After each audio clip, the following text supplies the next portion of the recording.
Those days we just use a foot-operated brake, and so went to put my foot on the brake a bit and realised my foot was very hot, and then I realised, okay, I must be on fire.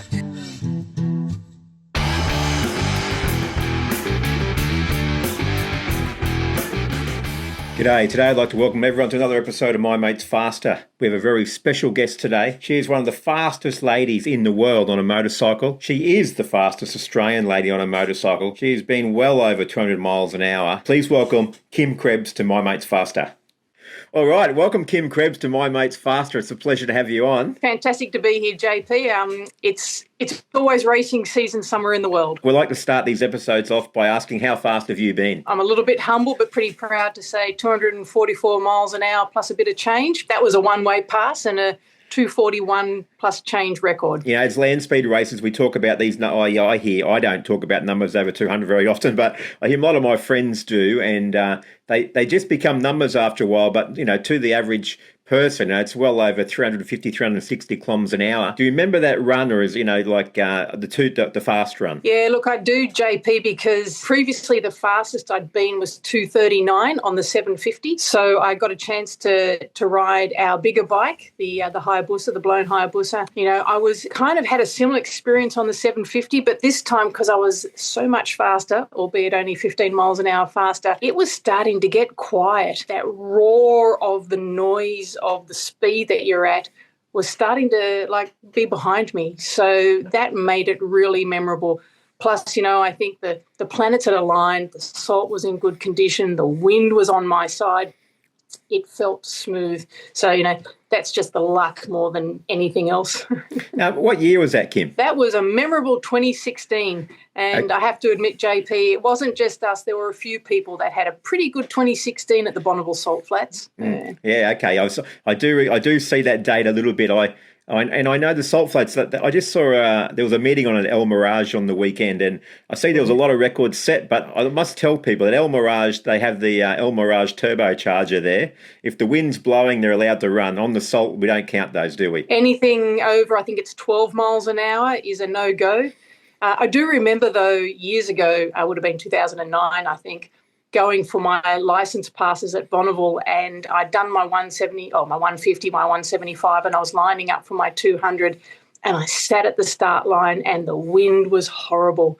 And me and a whole bunch of other nutcases were all sitting there waiting for the wind to drop. And, you know, it's at the rider's discretion, but because I was going for my A license, I really did want things to be on my side. And the wind was blowing and blowing. And in the end, you know, the starter just said, look, Kim, it's up to you. And, you know, I was fired up on adrenaline. My butterflies had left me ages ago. They were bored. And so I just went out and I managed to go over 200 miles an hour. And I did it in a crosswind, an 8 mile an hour crosswind. It was huge, but it got me that little piece of paper that said I had my A license. Yeah. The wind is ordinary, but geez. I think you can line up for so long, you know, they're long days, you're in the heat, and you get there and then it's windy and you're just waiting for it to die. But I've made the mistake, I'll call it a mistake, of going across the track like that, you know, and you think, oh, why did I even run? Because really, you know, realistically, to get a record, you need conditions to be perfect, don't you, really? Now, if it wasn't a 200 mile an hour run, you probably wouldn't have done it. No, that's right, you know, and so much can go wrong with a little bit of wind. Like, we've got a lot of bodywork on our bike like you do, and it doesn't take much to have that bike change direction, and the track's just not wide enough most of the time for that sort of shenanigans. No, it happens quickly. The Salt, do you remember the first time you saw, I'm guessing you went to Lake Gairdner. I know you might have went to Bonneville before Lake Gairdner, I'm not sure. Which one did you see first, and do you remember seeing it for the first time? Absolutely. Lake Gairdner was my first experience of the Salt back in 2006 with my race mate Greg, who introduced me to this crazy sport. For those who don't know, Lake Gairdner is at the end of 100 miles of dirt road. The road gets a little bit shabby towards the last sort of 30 k's or so, and there's a little crest in the hill where you can just see this little white stripe in the valley, and you just go, I think I've died and gone to heaven. Yeah. And I still, to this day, you know, 20 years on, I know when I'm approaching that crest in the hill, because it brings back that same flood of memories of, I know where I'm going and it's going to be fabulous.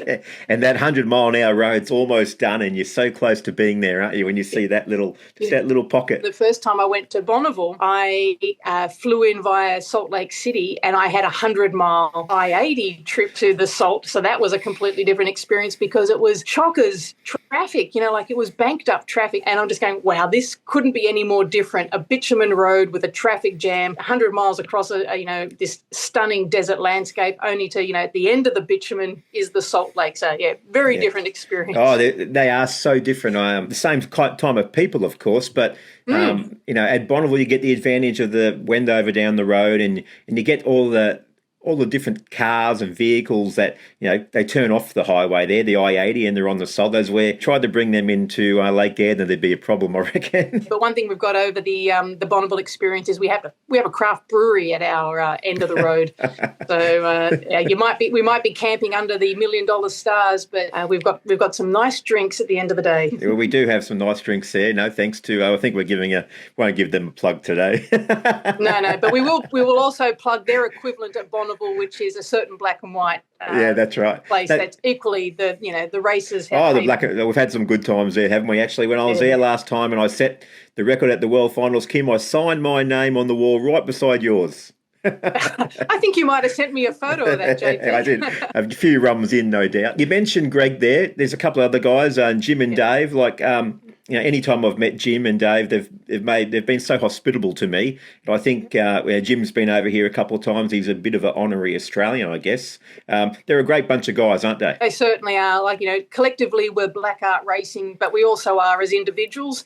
And Greg Waters, who's from Northern Victoria, and Jim Higgins and Dave Damon from California. Three amazing men. And I have to admit, JP, I wouldn't be in this sport, and I wouldn't be as successful as I am without those three men. We're a team.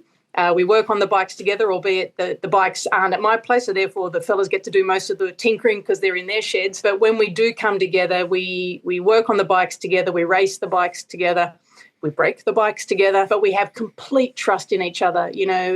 We have each other's backs. The intensity of what we're doing and that level of unconditional trust in each other, that's part of the addiction of land speed racing, of doing this together. You know that with your race crew. You just believe that we're all doing our best. So let's just do it. Yeah. I think Steve Watt said to me once, we only race for a week a year, so every day is worth 7 weeks. So you try to jam that much into a day and get it correct. You mentioned trust there. If I remember looking back I'll go through the archives here, and I'm pretty sure you went to Impound one day and we're just speaking about trust, and maybe you had the wrong size engine in the bike. Well, it looked like the right size from the outside. Sure. It was pretty funny getting tech inspector gets out the verniers and he's measuring the bore and the stroke and checks with us and measures again, measures a third time, and he scuffles off to get another tech inspector who happens to be Drew Gatewood and says, "Can you measure this just to double check?" And then, what was that bore and stroke? So, we might have put a 600 head on the 750. Yeah. So at least you were under and not over, No one, if they went the other way, it might have been like, what are you guys up to out here? Yeah. And Kim, you talked about before everything needs to go right. You've had a couple of wind incidents, so what we all have. The fire incident. I remember seeing photos of you standing beside the bike, the bike's on fire, and to me, running the nitromethane, and it's thing that's always in the back of my head. If I get a fire at trying to pull up and get off the bike before you're hurt or burnt, Can you talk us through that run? What happened there? Pretty sure we were sort of maybe more than halfway through the race event and, been pushing the bike pretty hard, well within our comfort zone of going stupid fast. I was heading towards the measured mile and settling into position, and I was well over 200 miles an hour when the bike gave that inevitable noise and lurch that kind of says something's wrong. We looked at the telemetry later and realised that, there was a couple of seconds delay while I switched before I accepted that it was going to be an aborted run. And started switching everything off. The rule of thumb when something goes wrong, if you're in control, you veer off to the right. To the left. Thinking about Australia versus America. In America, it's to the left. If something goes wrong, you veer off to the right, and that lets emergency know that you need a bit of assistance. And I'm kind of thinking, okay, well, I'll do a safe exit. And then I realised I was getting pretty warm. And when I'm still doing 200 miles an hour, and Sure. those days we just use a foot operated brake, and so went to put my foot on the brake a bit and realised my foot was very hot, and then I realised, okay, I must be on fire. And the first thing that crossed my mind is, that means I'm going to have to veer off to the right, not to the left. Yeah. So quickly followed by the thought that, wait a second, when you go slower, there's more oxygen feeds a fire.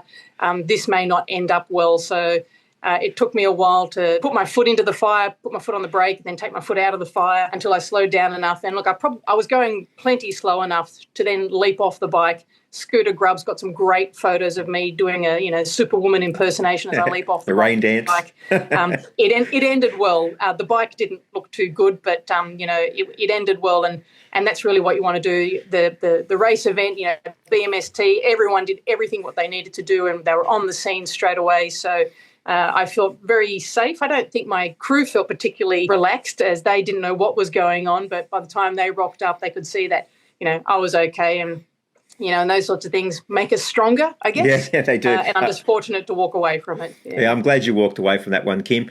We talk about those challenges like that. You lose a motor, or we only race a week or two a year. What keeps Kim Krebs coming back to land speed motorcycle racing? Unfinished business, that you can go faster because the last time you raced, you still had more in you and the bike had more in it. Increasingly, as I've been doing this for a while now, like you, JP, it's the friends that you make, and it's the companionship in that intense week that you have. Our Lamb says it beautifully, that it's a week-long party interrupted by moments of sheer terror. But that sheer terror of your 6 minutes of doing something insane, beautiful madness, actually, I read recently. It's that companionship that you have with like-minded people who are in that same space of intense adrenaline doing something really quite rare. You have a bond and a friendship that, you don't really find when you go fishing or go bushwalking. So it's increasingly the camaraderie, the friendships, and that shared space. I love it. Yeah, amazing bunch of people. Both, you've, like me, we've met people from all around the world, all walks of life. They all come together, and you're all out there trying to go as fast as you can. It's an amazing thing on this big white surface, and there's no cats or dogs or police or cars pulling out. Like, the job is to go as fast as you can. It's really a buzz, isn't it? Really, It is, and you're friends with everybody on the salt. That's another really absolutely fantastic thing. But needless to say, some friendships get a little bit closer than others, and it's not a competitive friendship. That's what I really love. We might all be vying for top speeds, maybe even in the similar class machine, but I also hang out with some amazing women, and I have to give a shout out to Erin Okonek and Erin Sills, two amazing women racers, and we're not racing against each other. We're just racing against ourselves. But that camaraderie of, fast women, we are peers amongst our circles and amongst the land speed racing. So you just look out for each other, you support each other, and you give each other a bit of a nudge to see whether or not we can go faster still. Some really great friendships. Yeah, three very fast ladies, I should say, Kim, including you. You actually beat Erin Buck because she's on the podcast next week. So you got one back on her. Yeah. Look, I did find out through some research before this that I didn't know you had the fastest speed on a sit-on motorcycle until Erin came along one afternoon a few years back and knocked you off. So congratulations. That's quite an amazing achievement, to do that. Yeah, it's really a big one. Yeah, thanks, JP. Yeah. And look, kudos to Erin that she's able to do what she's done. And really, I think it's her terminology that we only ever borrow the records. So she's borrowed it from me, and someone else will borrow it from her. Might even be me, you never know. Before land speed racing, was there motorcycle racing, or you grew up riding dirt bikes on the farm, or was there an in to land speed? Yeah, look, before racing on the salt, I used to do road racing, mostly in the classics. I used to ride a CB 450, well, actually a 350 with a 490 kit in it, and so I used to ride in the 500 class. I used to race my road bike, my everyday commuter bike when I was in uni. I used to do circuit racing with that bike, strap the lights up and the blinkers up, put some sticky tape on it, and then just hit the racetrack and then limp back home and have a really poorly made homebrew beer. Before that, and really my whole life has been motorbikes. I was a mature adult before I got my first car. When I was a kid, Mini bikes, I had this fantastic dirt track at the bottom of the paddock that had me, navigating stumps and trees. And when the dam was empty, it was using it as a jump to get some classic air over the ant's nest, and lots of imaginative racing. But these days, it's social riding on the road and racing like an idiot on the track. If we look into land speed racing, you said it there, we're a bit of an ageing population. I probably had a few less grey hairs 12 years ago when we started, and you were doing it. You've been doing it longer than I have. It is ageing. What do we need to do, Kim, to bring new people to the sport? It's it's an amazing sport. As an amateur, you get to race the best person in history and challenge. There's not many motorsports where you can just go build something and then go to an event and challenge Don Gartlett's or a famous people from history. You can challenge their record. What do we need to do? Yeah, it's a really good question, JP, and I think it's a bit of a tough one. Fewer people are dabbling with engines. It's becoming increasingly something that you take to a mechanic to work on. So I kind of feel like in our own way, we've got connection with family and friends and a broader social circle, and we need to actually, I think, bring young people along in our crews, whether it's our nephews that we need to bring along and our nieces that we need to bring along, or whether it's the broader friendship circles. I think we actually need to hold people by the hand and bring them along. And when they actually come to an event, they come to, Lake Gardner or they come to Bonneville and they see it and they experience it. Very few people don't come back, and I think it's about introducing people to racing just as a spectator to start off with, because that's where you get the salt under your nails and you get it in your blood. Sure. And I think that's what we need to Don't force people into race, introduce them to the whole experience. If we got the rookies there, okay, we've got a few rookies, let's say, they're coming along. What's the biggest mistake they make, Kim? Probably lots of mistakes, and they try and fix everything at once. Small steps is my suggestion for a rookie, and also not to go 100% the first time you swing your leg over the bike. Just actually savor where you are. Saturate yourself in being on a salt lake where you're there doing something that almost no one else on the planet does. So just enjoy where you are and don't rush it. You've got all week, especially if you're doing something like run what you brung, or you're just sort of learning the ropes. Creep up on what you think might be your top speed, because, it's easy to hurt an engine early on in the piece, and you don't want to do that on your rookie run. Enjoy and just slowly step up. So 10 tenths, I don't think, is something that you do until you're really comfortable in your leathers and on the bike. Start off at 6 tenths and then work your way up. Yeah. That would be my suggestion for rookies. Yeah, it's a long week to be sitting on the sidelines when you hang the rod in day one, isn't it? You betcha. Before you got into land speed racing, were you aware of land speed racing at all? Had you seen it anywhere? JP, I had never come across it. I was truly a road racing fan and a rank amateur in my own backyard. I thought I was following all of the disciplines of motorbike sports. And then my race buddy, Greg, says, I've just been to this thing and I think you might like it. Yeah. And sign me up. I was in, even though I had no idea what land speed racing was. And, a bit like my advice to how to bring young people in, Greg just said, come along. He happened to invite me along and give me a ride. So that kind of was a double bonus. What about heroes in motorsport then? Were they road racing heroes or motocross or heroes since you've started land speed racing? Have anyone you really admire or you think, wow, what they've done an amazing thing as a woman rider or as a car guy or whoever? It's my race buddies. They are my absolute heroes because they are indestructible. Doesn't matter how often we hurt a bike. It blows my mind how quickly we rebuild a bike. Someone just needs to have a scroll through Jim Higgins's Facebook post to see the time gap between breaking a bike and fixing a bike is insanely quick. So they are definitely my three big heroes in Greg, Jim and Dave. My heroes are people who have a go. And it doesn't matter whether we are going really fast, over 200, or you're going as fast as you can. We're all heroes in that regard. And the fact that we're doing something...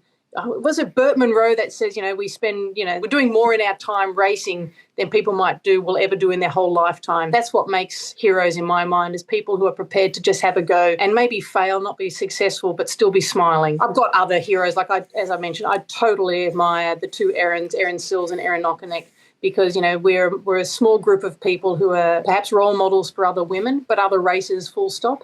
But yeah, everyone should have a go because you just never know what you're made of until you have a go. That's what makes a hero. I've always said and tried to congratulate people because I think if you just make the start line, or you enter and you can make the start line at Bonneville or Lake Gairdner, geez, you've done a lot of work and you've done an amazing achievement, whether you get the record or not, you know? Yeah, absolutely. It is. It's being there is half the race done. Okay, memorable trips. Do you have a trip that we've been a bit serious? Have you got a trip that sticks out? If you're hanging around with Dave and Jim and Greg, I'm sure there's some nonsense that goes on our American trips. Anything that stands out that we should know about or we're allowed to talk about? Probably need to, what happens on the road trip stays on the road trip. But that's fair enough. But, it is funny, and most races, probably every racer has this experience, We're constantly tinkering with our bikes and maybe the cars and the trailers don't get quite as much affection and attention. I reckon every road trip has had some kind of mechanical, whether it's the turbo hose coming off the car, a tyre coming off the trailer, blowouts, snap, crackle, pop. Things go wrong almost every time. It's a reason for us to pull over, fix the problem and then keep going. Like they've never stopped us. But, it feels like every road trip we've looked after the bikes, but maybe not necessarily the chariots getting us there. Yeah, sure. What's next, Kimbo? It's we're coming up. We're mid-season here in Australia. Bonneville's next. Are we heading over this year? That's the plan, JP, to enter FIM for BMST, so the Bonneville Motorcycle Speed Trials. I am going to chase my blown gas record. I'm trying to remember if it's the gas or the fuel record. Sorry, it's the 209 record that I set quite a few years ago. I think maybe 2012, and the record still sits. So I think it might be time to see if I can bump it. So that's in the 750 altered partial streamliner class. So that's the goal, JP, to be there in August. I won't make Australia's round 2 of Speed Week for 2026. It's farming season time, so that puts Greg off the radar for the event. So no Greg, no Kim. Yeah. So that's the next on the trip, BMST 2026. While we're on the Australian side of things and DLRA, Kim, I'd like to say a personal thank you. I know you do so much work behind the scenes for the club, so thanks for all you do. A second event a year, it's an amazing thing, hopefully all the planets align and everything comes off, water-wise, lake-wise, etc. But it really does change the whole landscape of Australian land speed racing moving forward. If we would have had 2 events 10 years ago when I started, we'd probably have a nice trailer and stuff, because one event is sort of stuck behind this. We don't want to get all this stuff when you're using it once a year, but if you're starting to use it twice a year, you're getting better, so. Absolutely. Yeah, look, I think it's going to be fantastic for the Australian races, but I also think it's going to be absolutely fantastic for the international races, because there's now the potential to pull your resources, bring together a bunch of other races, put your gear into sea containers, and you can get it after the American racing season.